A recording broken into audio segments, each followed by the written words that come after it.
Welcome back to What's the 411 News, where we bring you news observation, interpretation, and news commentary from an FBA and BGR perspective. Let's get it.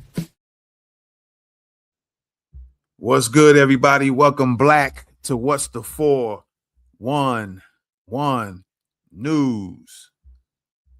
And you guys see it on the screen here. Apparently, one of the Houston race soldiers tased an owner of a business, and I don't know if this race soldier knew that this owner, who is a co-owner, by the way, of a business or probably several businesses, and didn't verify or make sure that the co-owner that he tased was still verified as not being part of the business or anything else. So we're going to get into that here. All right. We're going to find out what really happened and what are the details of this particular situation. All right. So, yeah, let's get into it and see what's going down. All right. So,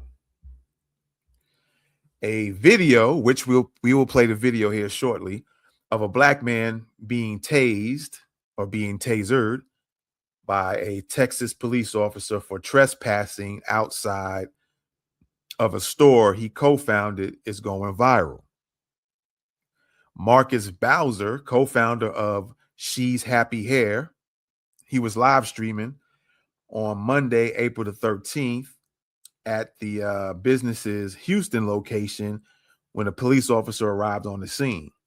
All right. According to another news source, the officer cited an affidavit claiming Bowser was no longer the owner of the property and asked him to leave, which Bowser refused to do so.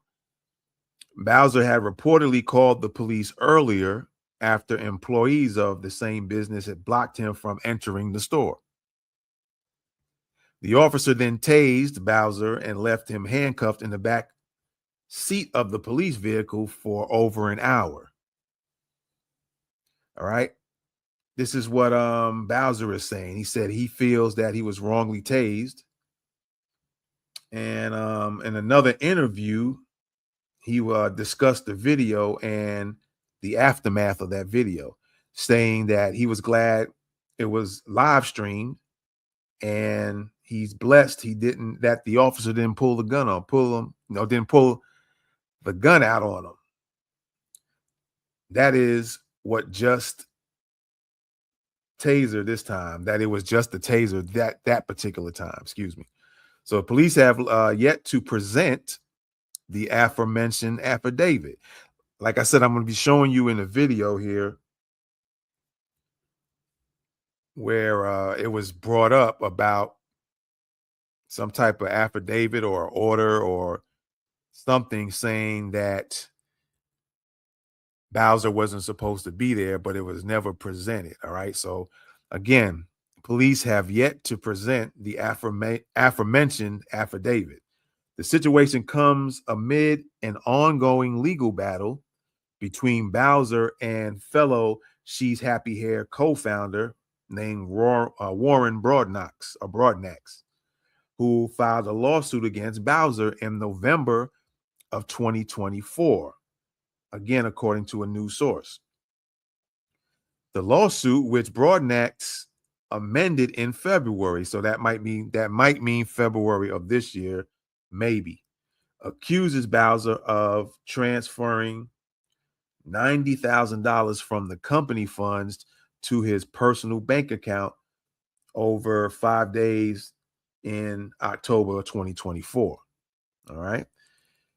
It also alleges that Bowser used the company credit card for personal expenses and has a history of aggressive behavior directed at Broadnax and other employees. All right.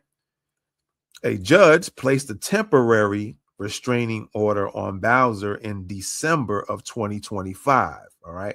Here's where the details come into play. All right. Barring Bowser from entering any of the company's business locations. That was in December of 2025. However, the order reportedly expired in January. So I'm assuming January of 2026. So the judge put a restraining order on Bowser in December of 2025, and then reportedly that same restraining order expired in January of 2026. It doesn't say a year, but putting two and two together, the educated assumption, if you will, is January 2026 with no current record of its reinstatement. So they're saying that the judge put a restraining order on Bowser not to go to any of the businesses, not to enter them. That was in December 2025. And then by a month later, it was reportedly expired, and then there was no current record of reinstatement.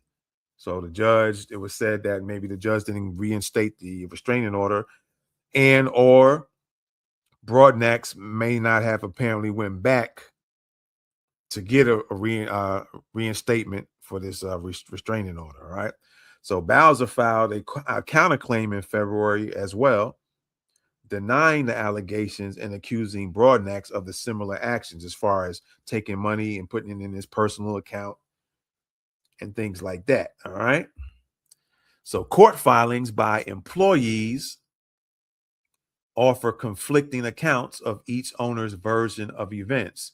So one alleges that Bowser repeatedly intimidated employees and disrupted business operations, while Broadnax promoted a safe and professional environment. That's what one employee saying. Then there's another filing that said, however, which states that claims that Broadnax ordered employees to exaggerate or fabricate any incident involving Bowser. So you got some conflicting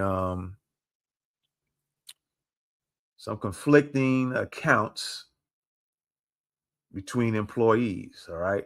So you have some employees saying, hey, look, Bowser's coming in here intimidating us and intimidating Broadnax, the other co-owner. And then you have some other folks saying, well, nah, Broadnax was telling employees to make up and fabricate and exaggerate anything that Bowser does. Okay.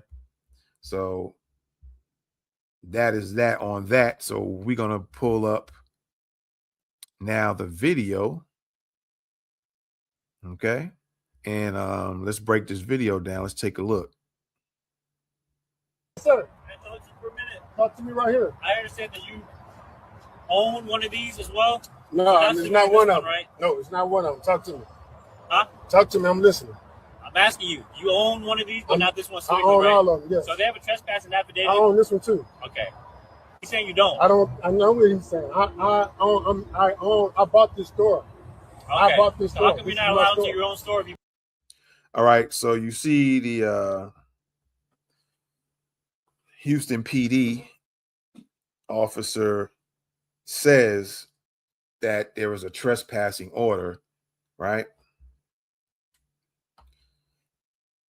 Instead of getting that piece of paper ahead of time and then maybe bringing it with them, because sometimes when you have some convincing paperwork, that will sometimes, not all the time, but sometimes usher the other person or leaves the other person really no defense or no argument, right? But not to say that he has to do it or not, but that would probably been a smarter move, or maybe not mention it at all and just seen the paperwork and been convinced of that. Also, based on what I just read, right, about the order being put on in was a restraining order, he mentions a trespassing order.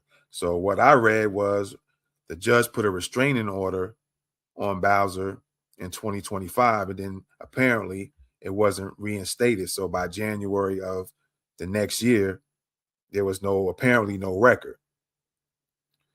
Now, either the officer seen the paperwork and checked out the dates, and the dates were legit.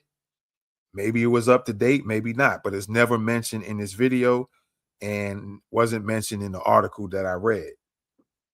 So there's part of your problem right there. Verification, if it wasn't done. All right. And it probably could have been a smart move for the officer to bring the piece of paper out, showing the dates, displaying the dates, and then telling Bowser that, hey, you're going to have to go. And then if there was an issue, it might have been another story, right? So let's play this again. Yes, sir. I talked to you for a minute. Talk to me right here. I understand that you own one of these as well. No, it's not one of them. Right? No, it's not one of them. Talk to me. Huh? Talk to me. I'm listening. I'm asking you. You own one of these, but not this one. I own all of them, yes. So they have a trespassing affidavit. I own this one too. Now he says they have a trespassing affidavit, all right? Okay. He's saying you don't. I don't. I know what he's saying. I bought this store. Okay. I bought this store. How come you're not allowed to your own store if you bought it? I don't know what you're talking about. I'm not allowed. I've never seen it. Because you locked it up. What? The actual owner. You saw him walking in there. I'm the actual owner. He's got the affidavit already signed off for trespassing. What affidavit? The affidavit. Now, either Bowser, who was in the video there with the sunglasses on, or the glasses, either he knows this the whole time and is trying to play games, or the officer didn't check the dates on the trespassing, or maybe the trespassing is legit, right? Again, I think maybe or maybe not, because it's not all cases. You know, some people will still, regardless, will still fight you even when you show them actual proof. So we still can't say one way or the other, right? It could be that the officer didn't check the dates, didn't verify. If it had some dates on there that seemed to be up to date, maybe he could have called into the courthouse and verified it through the courts to make sure it was legit. Or the officer didn't look at the paperwork and just seen affidavit trespassing and then seen Bowser's name on there and seen Broadnack's name on there, and that was good enough for him and didn't bother to check the dates on it, right? There's a lot of different directions this could go into. They showed me, and I'll show it to you gladly, but if they're asking you to leave, I'm not refusing to leave. You can show me the affidavit. Okay, put your hands on your back. No, show me the affidavit. Now he says, show him gladly. Now, if you're asking him to leave, how are you going to gladly show him the paperwork?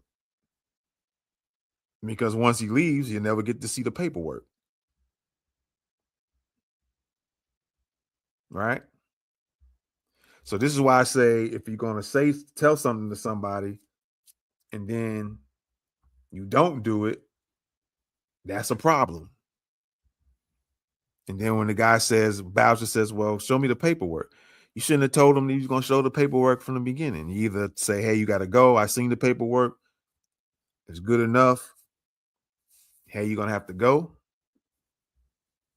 And then if he doesn't go, I guess you got to handle what you got to handle. But now there's a problem. You caused the problem by telling him you gladly show him the paperwork, but you got to go. But if he goes, how are you going to show him the paperwork? But then when he tells you, well, nah, I'm not going, there is a, again, a missing piece in there somewhere. Did he verify it? Did he see it? Was it legit? All right. You said you was going to do something. And are you using that for a way to tase him? To get him hemmed up, to set him up for the tase? See where the problems come in at? I'm asking you. You own one of these, but not this one. I own all of them, yes. So they have a trespassing affidavit? I own this one too. Okay.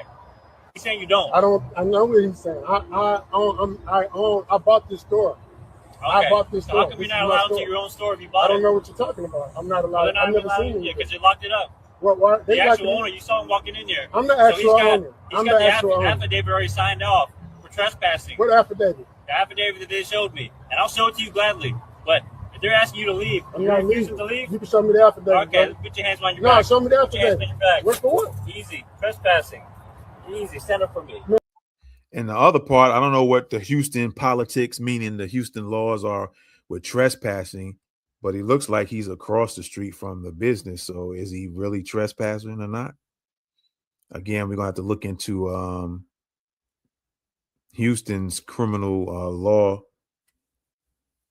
statutes, if you will, and see what that's about. But if he's across the street and he's live streaming whatever he was live streaming, I don't know if he's live streaming because the police got there, or he was live streaming before then to, talk about what's going on. Maybe he was promoting the business or something like that. Who knows? That we can't prove one way or the other, but you can always come up with different assumptions as to why he was live streaming. But again, we all know that different cities have different rules. Not all of them the same. Some are similar with little small nuances. So is Bowser really trespassing if he's across the street? Or is there trespassing law, meaning you can't even be across the street or in the vicinity of a particular place you're being asked to leave from? Because again, like I said, different cities and states have different things. It's like, as long as you're out of the business, you're not physically in it, then you can't be trespassing. You're just standing on a city street. You're standing across the street. How are you trespassing at that point, right? Can I? You resist, it's another charge. No, bro, I'm not resisting. I'm not resisting, bro. I'm not resisting. Something you resist, I'm stacking another charge. I'm not resisting, bro. You pulling your arm away from me? No, I'm not resisting, bro. I can't believe you're doing this, dog. Relax. Bro, come on, dog. I can't believe you're doing this shit, dog. Bro, come on, man. I ain't do nothing, dog. Why you doing this, bro? Why you doing this, dog? I ain't do nothing. Bro, this is not right, dog. That's not right, dog. Hands behind your back. No, man, get off me, man. Get off me, man. No, I ain't do nothing, dog. You're under arrest. No, I'm not. You ain't even show me the affidavit. I ain't gonna show you nothing. Yeah, you do. Now. Get your hands behind your back. Man. You're already taking enough charge. You want your taste? No, I ain't do nothing. What you gonna tase me for? Feel that? You got about 3 seconds to comply, or I'm about to tase you. What you gonna tase me for, bro? Ah! Bro, what you gonna say? I ain't do nothing, bro. Nah, bro.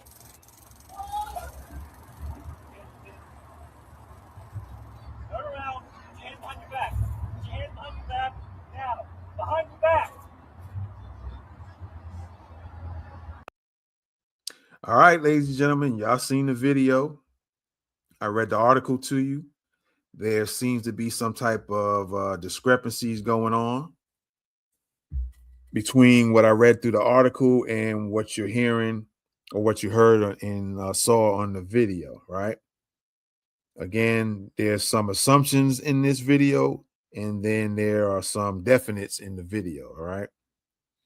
We don't know, because affidavit wasn't shown, although this officer said there was an affidavit of trespassing. But let's go back to the article real quick and let me just verify, make sure we got this correct, right? Let's see. A judge placed a temporary restraining order. That's what I wanted to read. A temporary restraining order on Bowser in December 2025, barring him from entering any of the company's business locations. Now, that's very interesting because, okay, you got a restraining order and then you got trespassing. But it says barring him from entering any of the company's businesses. So does one precede the other? Because trespassing can be considered the same thing. But it says, however, the order reportedly expired in January with no current record of reinstatement. So there's another thing in the mix. Was there a restraining order, right? And then that expired, and then a trespassing order was put in play. Did Mr. Bowser know about the trespassing order? Again, we don't know how Houston's politics are when it comes to these criminal charges. it can only be assumed that in order to have a whatever type of order, in this case, a trespassing order, wouldn't you have to be known, be told or advised that you have a trespassing order on you or affidavit so that you are clear that there is one? And so there's no clear understanding in this video or in the article that mentions trespassing and whether or not the trespassing was legit up to date. All right. So yeah, there's a lot of holes in this one. A lot of questions that need to be answered in this one. All right. So yeah, ladies and gentlemen, you let me know what you think about this one. All right. They said the video was gone viral. We just showed it to you. And let us know. This is What's the 411 News. And as always, we'll be back with another one. We are out of here. Peace. Welcome back to What's the 411 News, where we bring you news observation, interpretation, and news commentary from an FBA and BGR perspective. Let's get it.